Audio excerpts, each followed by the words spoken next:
mungkin antum mau tanya nanti, tapi saya skip ya. Jangan nanya tentang Mama Gufron, ya, tentang bahasa Suryani. Bahasa Suryani itu bahasa Nabi Adam. Bahasa siapa?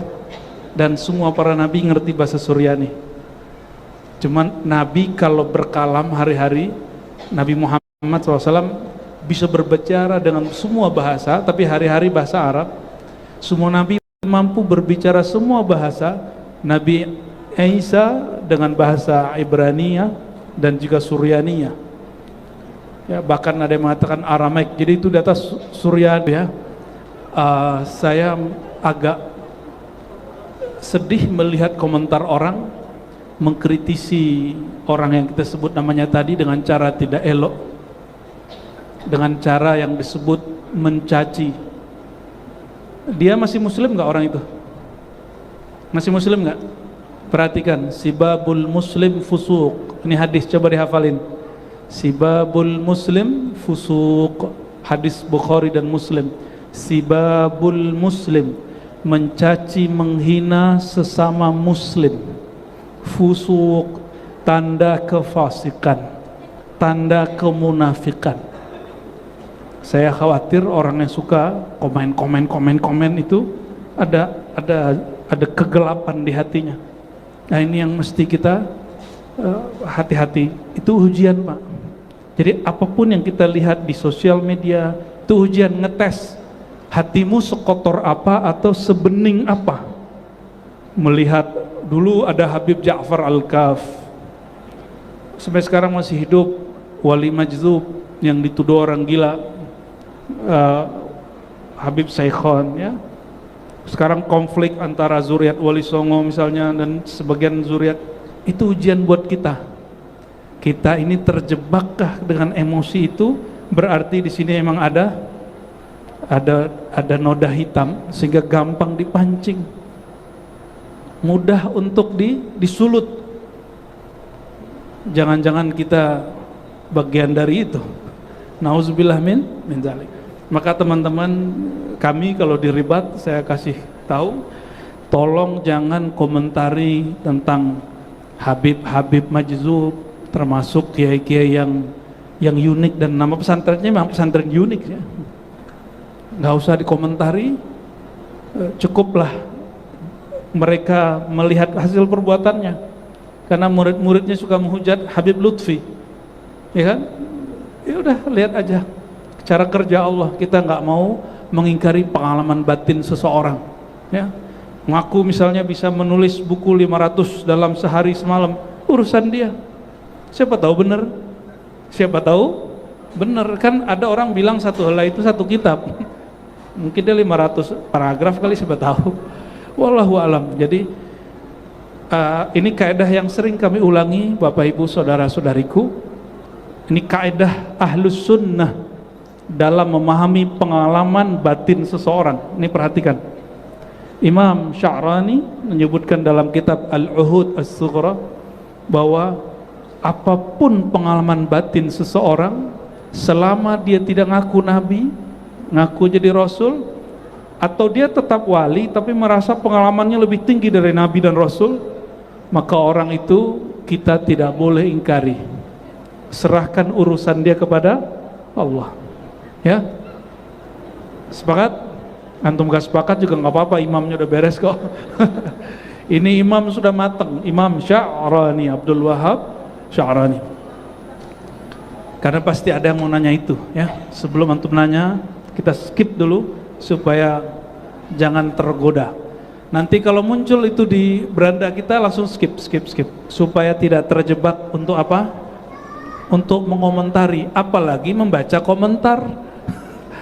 Ini hobi baru zaman now, sembari mendengarkan kajian, membaca. Tuh wajahnya kan wajah-wajah pembaca komentar ini sebagian. Emang asik ngeliatin orang tengkar tuh, asik. Tanda di sini ada noda hitam.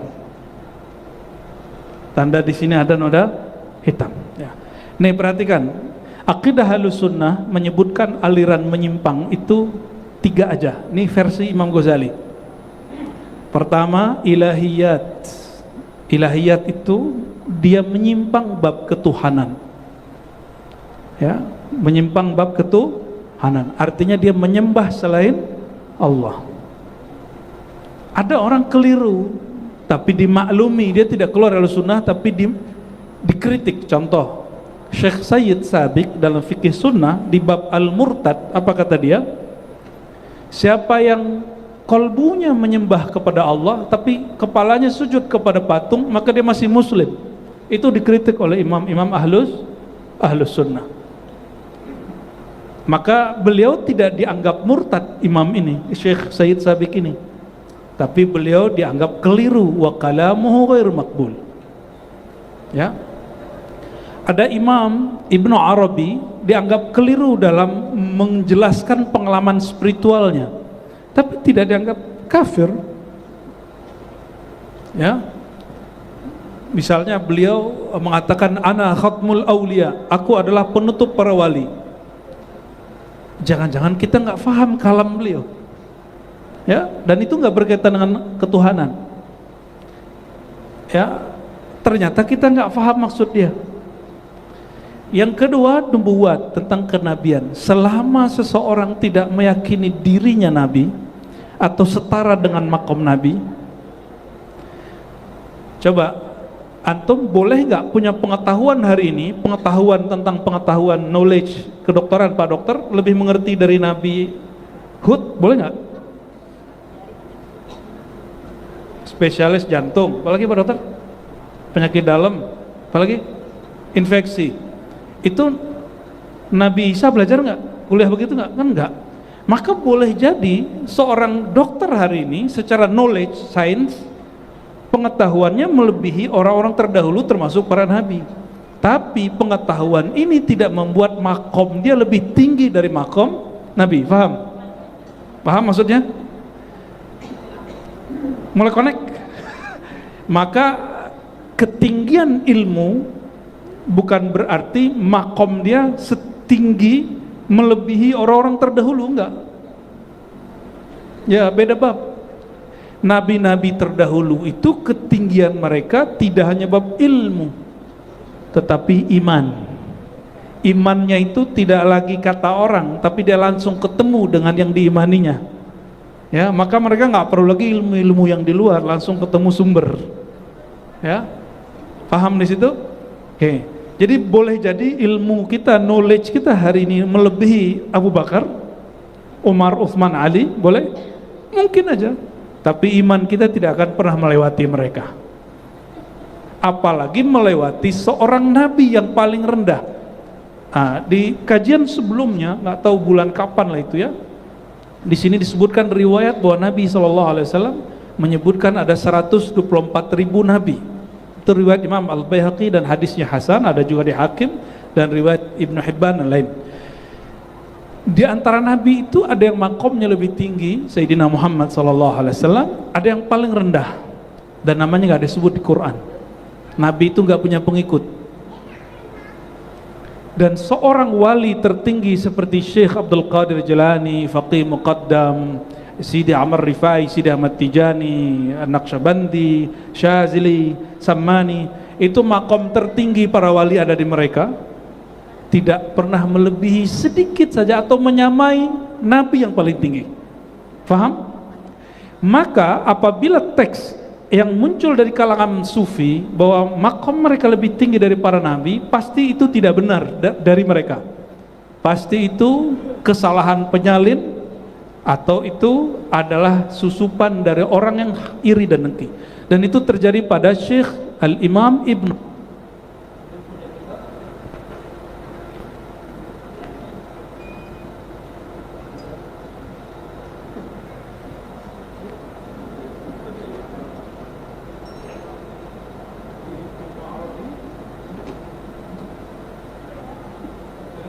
Ya. Oke, ini diambil aja nih. Al-Imam Ibnu Arabi itu punya kitab judulnya Fususul Hikam. Apa judulnya? Fusus berlian, hikam hikmah. Bukan kitab Al-Hikam. Hikam karya Ibnu Athaillah As-Sakandari, thariqatnya Syadzili. Sedangkan Imam Ibn Arabi, dia di bab tentang fusus musawiyah, tentang berlian Nabi Isa. Berlian di situ artinya nur rahasia daripada Nabi Musa. Maka dia menjelaskan tentang ada satu ungkapan bahwa setiap nabi itu wali. Perhatikan, setiap nabi wali enggak? Setiap nabi wali, setiap rasul itu nabi, setiap nabi itu wali. Dalam pikiran kita selama ini, kerasulannya seorang nabi lebih tinggi dari kenabiannya. Tapi bagi beliau tidak. Kerasulan itu hubungan dengan makhluk, dengan umat. Kenabian hubungan dengan sang pemberi kabar, yaitu Allah SWT. Kewalian adalah kedekatan sir rohnya dengan yang meniupkan rohnya. Maka Ibn Arabi mengatakan kewaliannya seorang nabi lebih tinggi daripada kenabiannya.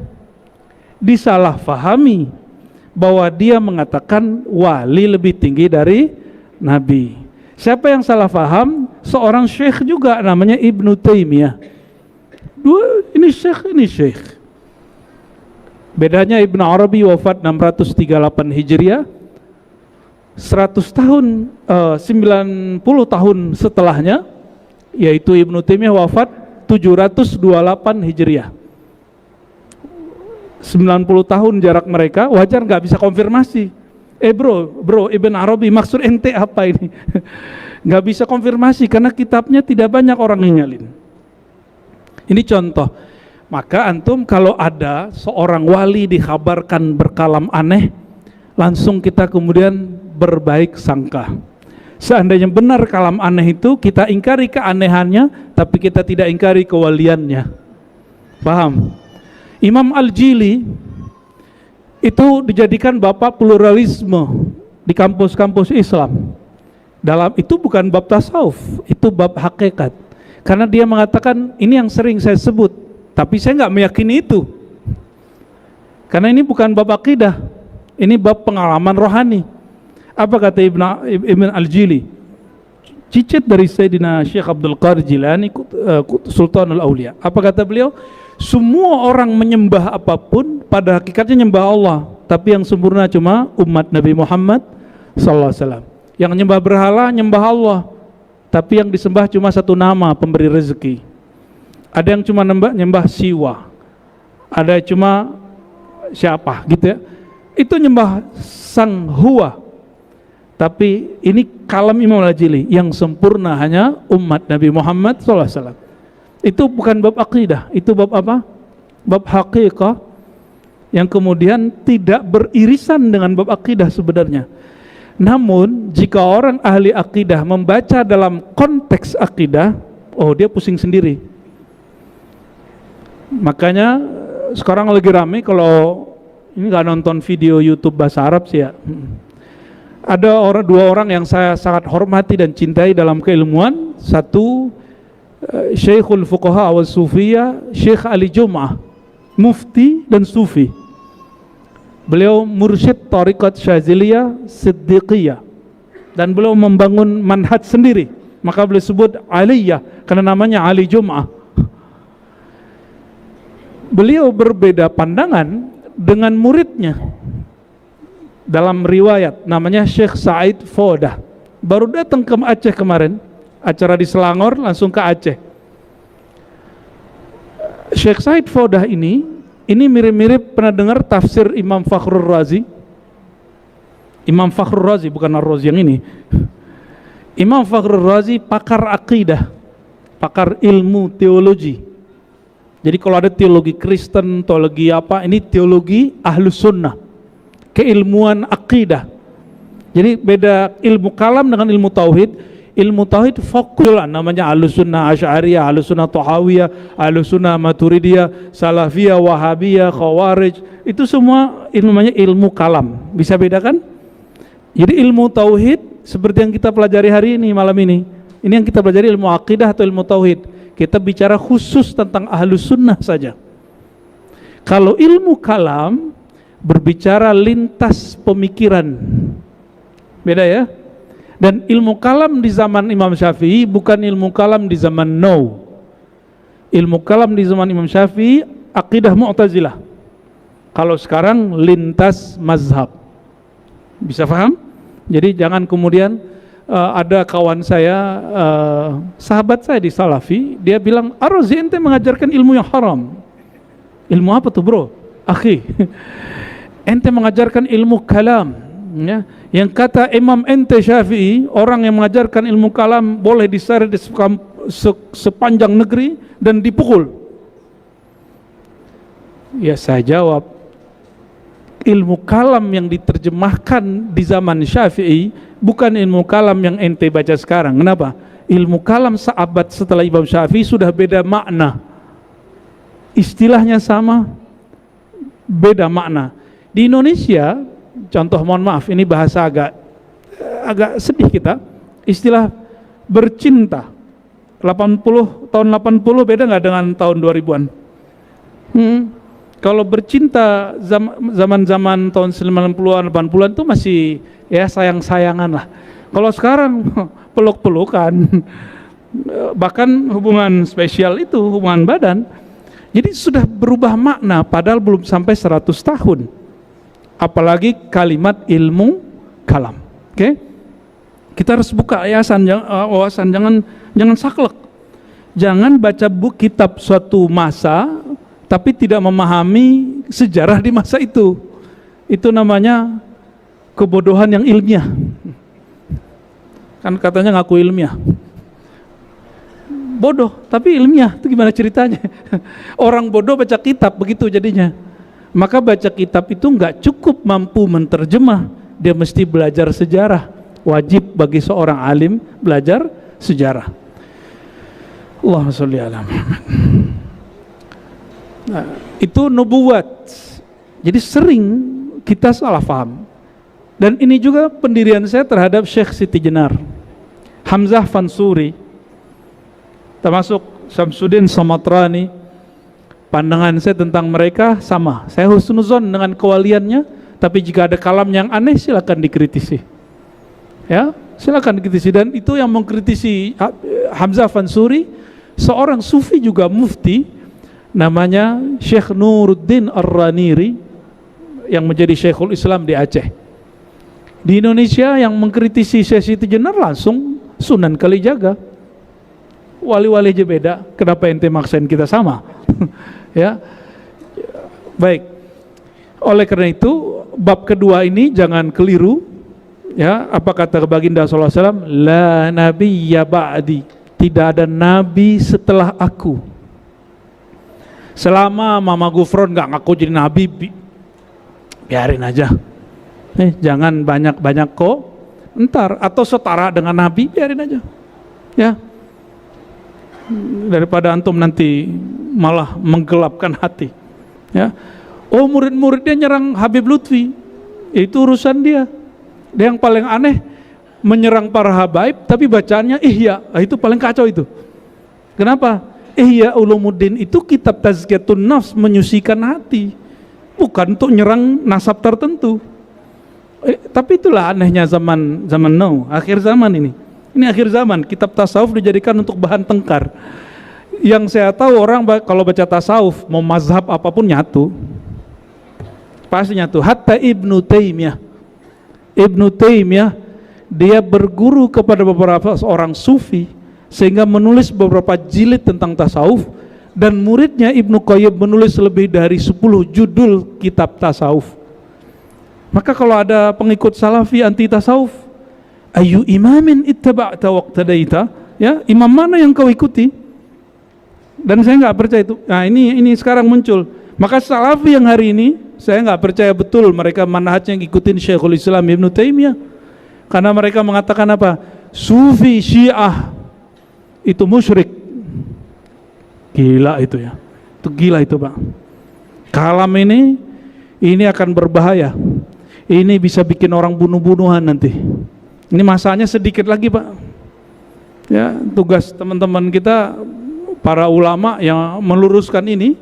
Kalau sudah main-main fisik, ya aparatur negara yang main. Ya, jangan sampai. Ini sudah mulai video-video ini muncul lagi. Ya, kesamaan sufi syiah dalam 10 hal, salah satunya syirik. Ya salam. Syirik itu kufur, mengkufurkan sesama muslim, itu kufrun, itu juga kekafiran. Nggak boleh, ya. Kayak kita walaupun beda dengan Ibnu Taimiyah, dengan Ibnu Qayyim, kita nggak pernah mengkafirkan dia. Ada yang mengkafirkan Ibnu Taimiyah? Nggak boleh. Kita cukup berbeda dengannya tapi tidak mengkafirkannya.